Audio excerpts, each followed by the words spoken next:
ஆகா விசு மைய நேய அன்பர்கள் அனைவருக்கும் வணக்கம்.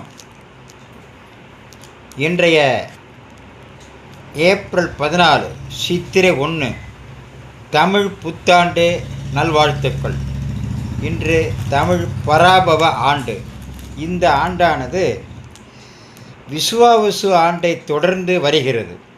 சூரியன் மீன ராசியிலிருந்து மேஷ ராசிக்கு மாறுகிறார். இதைத்தான் தமிழ் புத்தாண்டு என்று சொல்வார்கள். மீண்டும் அத்துணை பேருக்கும் தமிழ் புத்தாண்டு நல்வாழ்த்துக்கள். இன்றைய பகுதி சரணாகதி.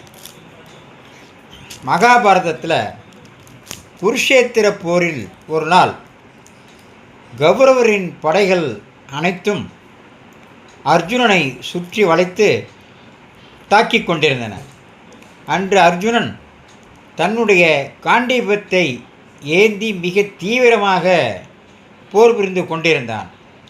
ஒரு கட்டத்தில் எதிரிகளின் அம்புகள் மழையென பொழிந்தன. அர்ஜுனன் அனைத்தையும் எதிர்த்து தாக்குதல்கள் நிகழ்த்தினான்.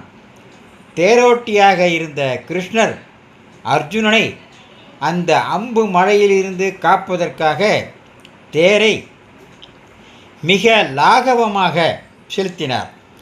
அர்ஜுனன் மிகச்சிறந்த பாதுகாப்பு அரணாகவே கிருஷ்ணர் விளங்கி கொண்டிருந்தார். அர்ஜுனனை காப்பாற்றி கொண்டிருந்தார்.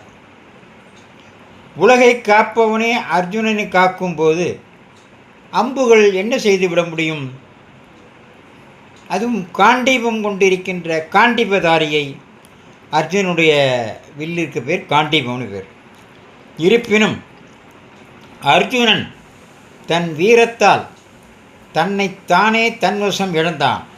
கர்வம் கொம்புகள் முளைக்கத் துவங்கின. நானே இந்த போரை நடத்துகிறேன், என் அம்புகளை வெற்றியை தீர்மானிக்கின்ற என்ற எண்ணம் அவனுக்குள் மெல்ல தலை தூக்கியது. தேரின் வேகத்தை இன்னும் அதிகரிக்கச் சொல்லி அவன் கிருஷ்ணனுக்கு கட்டளையிட்டு கொண்டே இருந்தான். ஒரு சமயம் எதிரிகளின் தாக்குதலை சமாளிக்க கிருஷ்ணர் தேரை திருப்பிய வேகத்தை குறைப்பதற்காக, அதாவது திருப்பும்போது வேகத்தை குறைக்கணும்.